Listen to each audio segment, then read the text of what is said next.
Hi everyone, I'm Rams, Communications and Advocacy Officer at Innovation for Change South Asia Hub. I'm recording this video in Kathmandu, Nepal, where I am working currently, but by the time we see it together, I'll be back home in Lahore, Pakistan. I have a background in journalism and I was working as a China-Pakistan Economic Corridor Associate with the Chinese Embassy in Pakistan. But as soon as the indigenous movement against Chinese fishing trawlers began, that's when I switched gears in my career to become an advocate and a peace activist to help people achieve their fundamental rights and to bridge civic space challenges. And that is what I4C also promotes. And it has been a great learning opportunity for me and has allowed me to grow more as a person and an advocate as well. Now, today, when we talk about artificial intelligence, the idea is to understand the intersection between artificial intelligence and human rights abuses because the one is adversely impacting the other. So AI is redefining what it means to be human. It has become part of our daily lives, from curating social media feeds to mediating traffic flow in cities.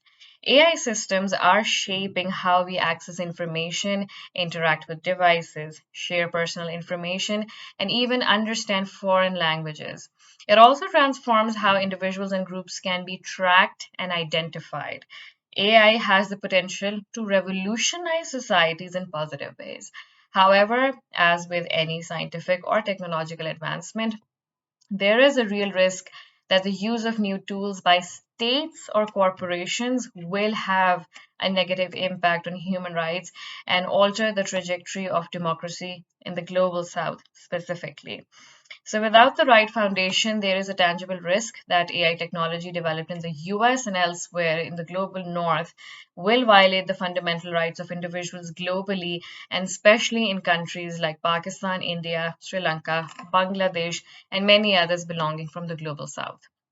Now, governments around the world and companies are turning to automated artificial intelligence tools to make sense of what people posting on social media for everything ranging from hate speech to criminal investigations, taking down hate speech content, or extremists' propaganda. Automated technology is expected to accomplish on a massive scale the kind of analysis that humans can achieve on a lesser scale. Unfortunately, today's available tools for automating social media content analysis have limited ability to pass the real meaning of human communication or correctly detect the intentions or motivation of the speaker. Now, this is something that the policymakers need to understand that the limitations of the system before endorsing or adopting automated content analysis tools. If proper frameworks and laws are not enacted that protect the freedom of expression, these tools can facilitate draconian censorship and biased enforcement of laws and platforms and terms of service. Automated social media content analysis carries the risk of further marginalizing and censoring groups that are already facing discrimination on the basis of ethnicity, gender, or geography.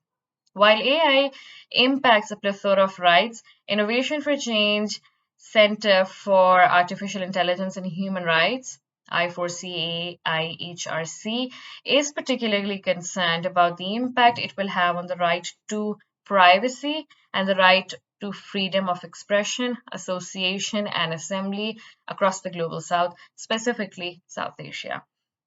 Now, we at the I4CAIHRC are of the opinion that we should not rush the adoption of AI without first initiating a conversation around ethical use of AI tools. It is imperative that policymakers, regulators, companies, civil society, and other stakeholders working on the right to privacy and freedom of expression understand the implications, risks, and potential of AI on civic spaces and human rights. In order to appropriately address the effects of this technology, it is important to first understand where these tools are being deployed and how they are being used, and who are the main actors in the use of AI assisted tools. However, unfortunately, such information is scarce across South Asian countries. Now, that's where our center comes in. To provide greater clarity, the Innovation for Change Center for Artificial Intelligence and Human Rights will research and campaign to show how new surveillance capabilities, are transforming the ability of governments across 8 South Asian countries to monitor and track individuals or systems. It will specifically seek to understand number one, which countries are adopting AI surveillance technology. Number two, what specific types of AI surveillance are governments deploying. And number three, which countries and companies are supplying this technology. Our goals are to understand particularly about the impact AI will have on the right to privacy, the right to freedom of expression, association, and assembly, and we believe that it is imperative to understand the ethical use of AI and how, at the cross section of its civil society organizations and civil society actors can come together in not just advocating, research, and campaigning, but working on a bigger level to make sure that laws concerning transparency and accountability are introduced across 8 South Asian countries. Our program areas in focus at this virtual center are one, logarithmic accountability. So modern algorithms are replacing human decision making. Algorithms conducted sophisticated predictive analytics and execute complex tasks beyond human capability and speed. Their application is used to automate many functions traditionally carried out by humans and has expanded to key areas of decision making. This includes algorithmic assessments in applications such as sentencing decisions, credit scoring, recruitment, and social security. The use of algorithmic systems to make or support decisions is becoming increasingly central to many areas of public and private life. This can affect all our human rights from civil, cultural, economic, political to social rights as well. Facial recognition is another area where we will be working in terms of facial recognition is technology and is a part of an AI tool to identify individuals within a digital image, such as video or photo, often in real time as well. It has been used by police to identify possible suspects or catch jaywalkers. It also used to provide travel advice in airports and to unlock smartphones or computers, and everybody's using it. However, it is becoming increasingly pervasive and may also threaten rights such as the right to privacy, expression, association, and assembly. And in the public sector, governments at all levels are using AI and automated decision making systems to expand or replace law enforcement functions, assist in public benefit decisions, and intake public complaints and comments. The use of these systems is almost entirely unregulated and largely opaque. Predictive analytics and other data driven innovations in governance offer immense opportunities for violence prevention, crime reduction, and efficiencies. But the basic human rights are not at the forefront of software and tech design, and the conversation hasn't even begun for countries in Global South, specifically South Asia. Predictive analysis may include income level, tax records, travel history, employment status, family background, demographic details, education level, and the behavior of family and friends associated with an individual or a community. So, because of these elements, particularly family background, the data is racially encoded. Again, something that can be exploited furthermore in the region of South Asia. This leaves it subject to committing racial bias or discrimination dependent on the individual processing it.